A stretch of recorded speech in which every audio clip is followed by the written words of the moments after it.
Professor Lim Chong Yah, a name many of us Singaporeans would have heard if we studied for the A-levels. Professor Lim is the author of two significant economic textbooks, Elements of Economic Theory and Economic Structure and Organization, which are into their third editions and many reprints across Singapore. With such a distinguished life worthy of a rich autobiography, Professor Lim will be sharing his insights on what it takes to be successful in career and life in academia. Now, the autobiography by Professor Lim Chong Yah is an insight into his life, first meant only for the leadership of his children, grandchildren, and the next generation. All proceeds of this book goes to the Lim Chong Yah Bursary Fund, which serves students in need of funding. The book is available at all bookstores such as Popular, Kinokuniya, and MPH. At 86, Professor Lim also holds the rare distinction of being Professor Emeritus at both the National University of Singapore and Nanyang Technological University. Today, we have the honor of having Professor Lim speak to us more about his books and insights into his life in academia. Professor Lim, like many founding fathers of Singapore, you devoted your life to public service. In 1972, you were asked to chair the newly formed National Wages Council, an institution that you went on to serve for 29 years. Why public service? And what do you think are the necessary qualities of someone seeking such career prospects? Well, most unexpectedly, I was given the privilege and the honor to serve as chairman of a newly formed tripartite wage council. It was in a completely uncharted territory. I looked around trying to read up books on the subject. I could find none. Wow. So New, yeah. I went on, and time was fleeting. After some time, it went on to 27 years. And during this period, the NWC contributed quite a lot to a better wage system with much more flexibility, removal of the seniority-based system, make the wages more adjustable to the changing economic climate of the time. So we also used the NWC to restructure the Singapore economy between 1979 to 1981, within a 3-year period.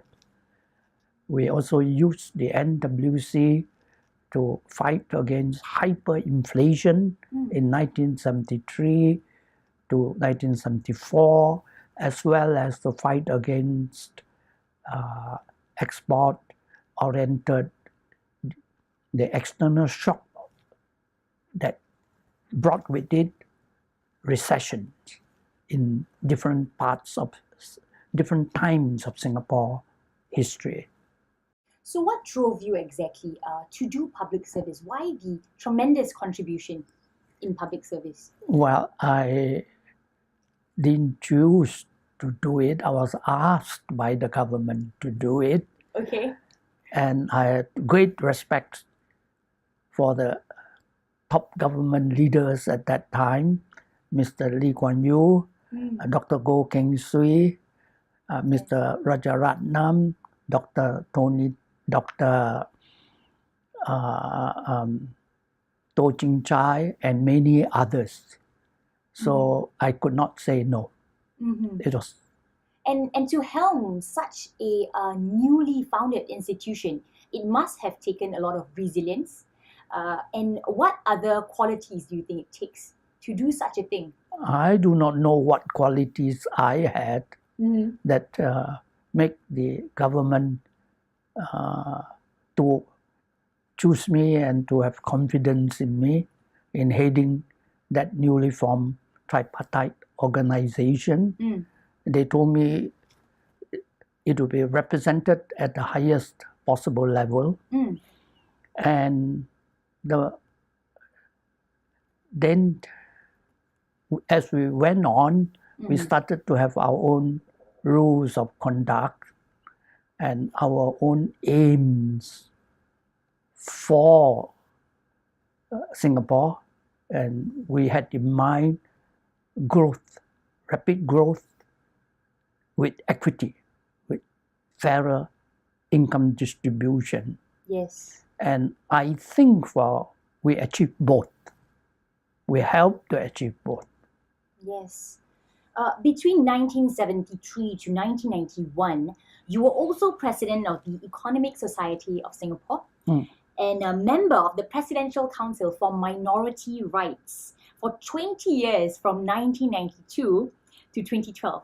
Can you share with us your fondest experience? You see, we were a very new society. So we had to create certain institutions. And among the institutions I helped to create was the Economic Society of Singapore. At that time, we call it Economic Society of Malaya. And you created it? We helped to create it, not alone. And I became the president. And as the president of the society, I also helped to create a regional institution called Federation of ASEAN Economic Associations. That was created by me too, as the president of the Economic Society of Malaya.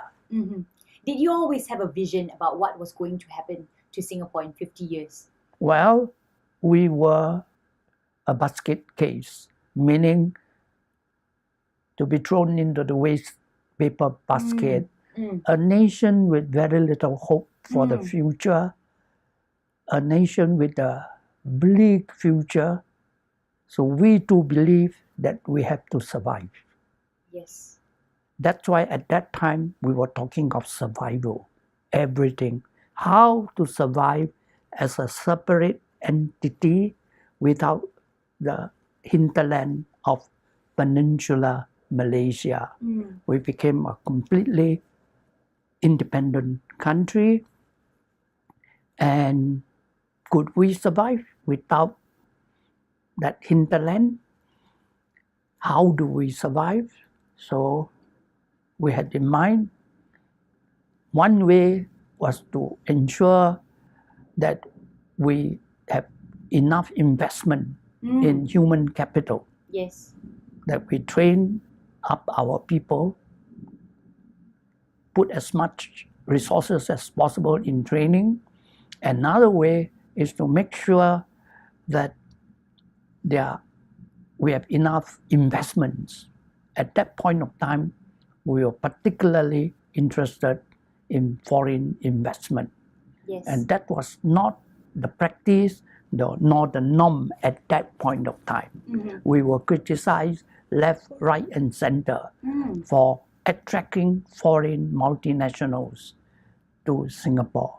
But we went ahead, and later on, we also wanted to make sure that we had proper housing for Singaporeans.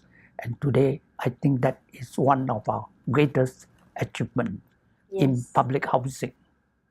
Indeed.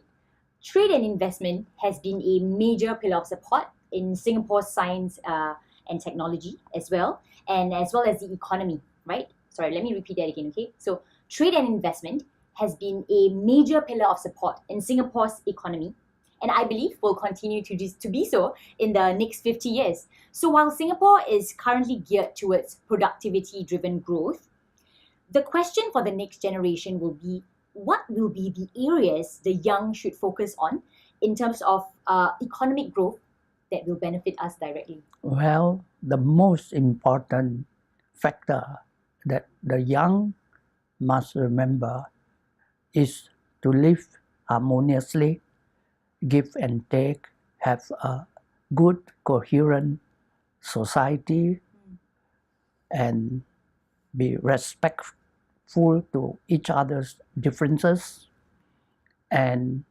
together we can still build a democracy, a democratic society based on justice and equality for the benefit of all Singaporeans.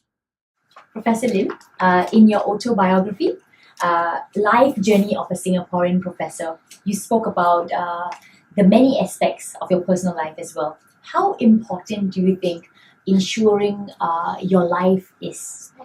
Especially, how important do you think finance is in life? Finance is part of the basis of life. If one is troubled by poverty, by deprivation of human needs, that is a trouble very difficult to overcome.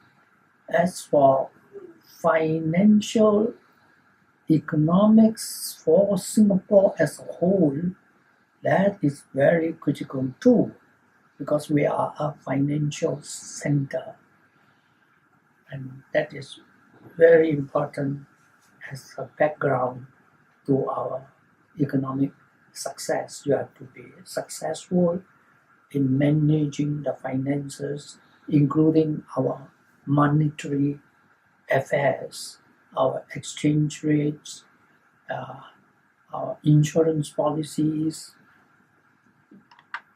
our insurance strategies, our financial wherewithal. That is very important. That we are living in a modern world. The finance is the basis of the modern world economy. Mm-hmm. And you think it's very important for us to have our very own financial advisors that we trust? Oh yes. Their own advisors, we have to manage our own monetary and financial affairs, which we have done very well. That's why we are still classified as a developed country with highly developed financial infrastructure. We used not to be like that. We used to be considered as a basket case, with no hope and no future at the time of independence, but not now. So how to maintain our energy, our expertise, our knowledge in that field is important. How to manage aptly our financial resources, and how to be useful not just to ourselves but to the region, to the outside world as a financial center. That is too cannot be overlooked. Prof. Lim, in your book you speak of your many memories with so many politicians in Singapore and institutions that you've worked with. Am I right? Well, in this book, the autobiography, all proceeds of Professor Lim's life journey of a Singaporean professor, all proceeds will go to the Lim Chong Yah Bursary Fund. And this will serve all students in need of funding. So do get the book. It's available at popular bookstores, MPH and Kinokuniya. Prof. Lim, thank you for your time today. Thank you. Thank you, Prof. Lim. Thank you very much. Thank you.